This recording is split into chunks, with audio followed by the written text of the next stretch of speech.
नमस्कार, स्वागत है आप सभी को हमारे YouTube चैनल पर, जहां हम आपको हेल्थ और फिजियोथेरेपी से रिलेटेड जानकारी देते हैं।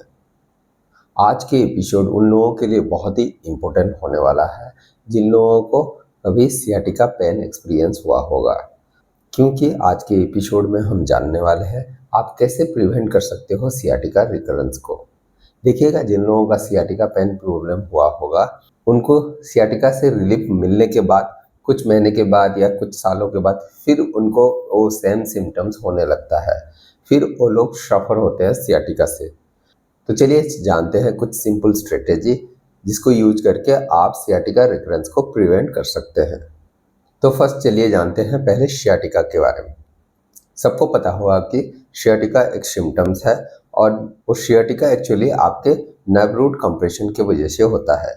जो nerve root compression lower back के स्पाइनल कॉलम के एरिया में होता है, और वहाँ पे अगर आपका कुछ डिस्क बल्ज हो या आपका कुछ स्पॉन्डाइलोसिस हो या स्पॉन्डिलोलिस्थेसिस हो या फोरामिनल स्टेनोसिस हो या स्पाइनल कैनाल स्टेनोसिस हो, अगर आपका नर्व रूट कंप्रेशन होगा तो आप आपके कमर में और उसके साथ आप अपनी ग्लूटियल एरिया में, थाई में और काफ एरिया में, इवन फुट तक भी आप पेन, टिंगलिंग, नमनेस महसूस कर सकते हैं।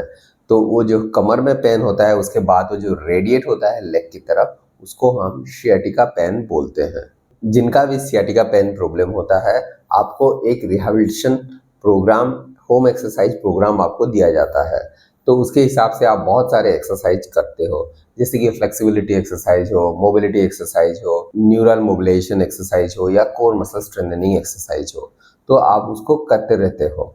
फिर भी क्या होता है कि कभी कभी sciatica after 2-3 month, after 6 month या आफ्टर 1 ईयर फिर रिकरेंट हो जाता है। तो पहला स्ट्रेटेजी क्या है? देखिएगा, जिन लोगों का भी सियाटिका पेन प्रॉब्लम होता है, उनको एक स्ट्रेंथनिंग एक्सरसाइज या रिहाब एक्सरसाइजेस आपको घर में करने के लिए बोला जाता है। लेकिन बहुत लोग क्या करते हैं, थोड़ा बहुत सिम्टम्स रिलीफ होने के बाद वो कंप्लीटली अपना एक्सरसाइज को बंद कर देते हैं। तो आपको कंप्लीटली हर एक्सरसाइज को बंद नहीं करना चाहिए। आपको कोर मसल स्ट्रेंथनिंग एक्सरसाइज बताया जाता है, उस कोर मसल स्ट्रेंथनिंग एक्सरसाइज को आपको कंटिन्यू रखना है। एटलीस्ट आप वीकली ट्वाइस या थ्राइस कर सकते हैं।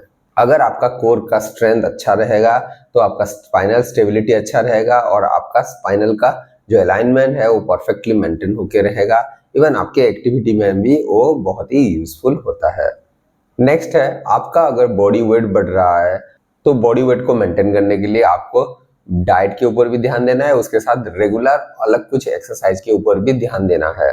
जैसे कि आपको कुछ एरोबिक एक्सरसाइज या जिमिंग एक्टिविटी, उसके ऊपर भी ध्यान देना है। नेक्स्ट स्ट्रेटेजी है आपका पोस्चर और एर्गोनॉमिक्स के ऊपर बहुत ही ध्यान देना है। देखिएगा, बहुत लोगों का सिटिंग जॉब होता है। अगर आप बैठ के रहते हैं तो अननोइंगली क्या होता है कि थोड़ा फॉरवर्ड बेंडेड पोस्चर होता है। सब लोग ऐसे स्ट्रेट ना बैठ के, देखिएगा बीच बीच में एक्चुअली अननोइंगली क्या होता है कि आपका पोस्चर थोड़ा बहुत ऐसे स्टूफ हो जाता है, अपर बॉडी ऐसे स्टूफ हो जाता है। तो उसके वजह से आपका स्पाइनल अलाइनमेंट, जो न्यूट्रल अलाइनमेंट होना चाहिए, वो अफेक्टेड होगा। आपका लोअर बैक एरिया में बहुत ही डिस्क के ऊपर बहुत ही कॉम्प्रेसिव लोड पड़ता है। अगर आपका ऑलरेडी सियाटिका पेन प्रॉब्लम है और बहुत देर तक अगर वो इंट्राडिस्कल प्रेशर ऐसे बढ़ता जाएगा, तो मैं भी वो जो अफेक्टेड एरिया है वो इरिटेट हो सकता है और आपका पेन बढ़ सकता है। तो आपके पोस्चर के ऊपर आपको बहुत ही ध्यान देना है। नेक्स्ट है आपका वर्क स्टेशन मॉडिफिकेशन। तो अगर आपको बैठने का जॉब है और आप बहुत देर तक सिस्टम के सामने बैठते हैं, तो ध्यान दीजिएगा कि आपके सिस्टम को उस हिसाब से आप अरेंज करके रखिए जहाँ पे आपको ज़्यादा ऐसे फॉरवर्ड बेंडिंग या स्टूफ होने की ज़रूरत ना पड़े। तो आप परफेक्टली एक न्यूट्रल स्पाइन को रख के आप ज़्यादा देर तक बैठ सके और उसके साथ आपके स्पाइन के ऊपर लोड नहीं होना चाहिए। नेक्स्ट है आपका कुछ एक्टिविटी मॉडिफिकेशन के ऊपर ज़रूर ध्यान देना है। जैसे कि आपको बहुत सारे स्ट्रेटेजी बताया जाता है सियाटिका रिहैबिलिटेशन में, जैसे कि कैसे आपको फॉरवर्ड बेंड करना है, कैसे आपको कुछ चीज़ें नीचे से उठाना है, जैसे कि लिफ्टिंग टेक्निक, सबको बताया जाता है। तो आपको उसके ऊपर बहुत ही ध्यान देना है। आपको जैसे ट्रेन किया गया होगा कैसे आपको फॉरवर्ड बेंडिंग करना है, जैसे कि आपका हिप हिंजिंग आपको बताया जाता है, तो आप हिप हिंजिंग करके फॉरवर्ड बेंडिंग थोड़ा बहुत कर सकते हैं। तो आप उसको जरूर फॉलो करते रहिएगा। नेक्स्ट है आपका, बहुत लोगों का कुछ स्पोर्ट्स एक्टिविटी होता है। तो अगर आपका स्पोर्ट्स एक्टिविटी करने के बाद आपका कमर में डिस्कम्फर्ट हो रहा है या लेग में कुछ डिस्कम्फर्ट हो रहा है, तो आप अपना स्पोर्ट्स एक्टिविटी को आइदर मॉडिफाई कर सकते हैं, नहीं तो कोशिश कीजिएगा उसको अवॉइड करने के लिए। क्योंकि आप अगर बहुत ही एक्सप्लोसिव डायरेक्शनल चेंज मूवमेंट करेंगे, जिस एक्टिविटी में जैसे कि आपको बार बार आगे झुकना पड़ रहा है या रोटेट होना पड़ रहा है या कूदना पड़ रहा है या जंपिंग करना पड़ रहा है, तो उसमें आपका सियाटिका पेन बढ़ने की रिस्क रहता है। तो आपको आइदर आपका एक्टिविटी को मॉडिफाई करना है या आप उसको अवॉइड कर सकते हैं। नेक्स्ट है, आपको कुछ फ्लेक्सिबिलिटी एक्सरसाइज के ऊपर भी ध्यान देना है।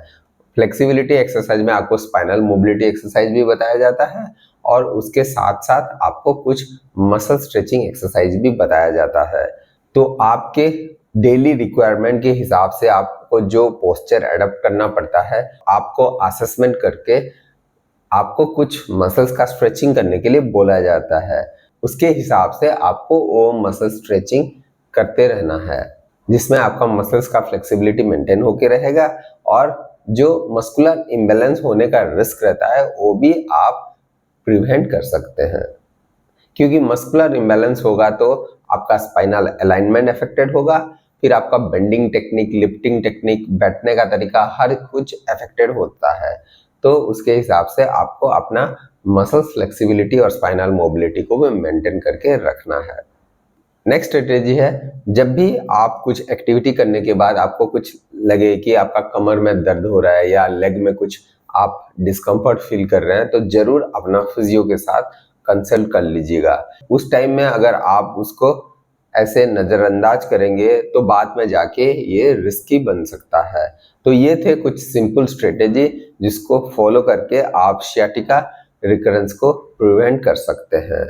अगर आपको हमारा वीडियो अच्छा लगा तो लाइक करें और ये वीडियो को आप अपने फ्रेंड्स के साथ भी शेयर कर सकते हैं। Stay healthy and pain free.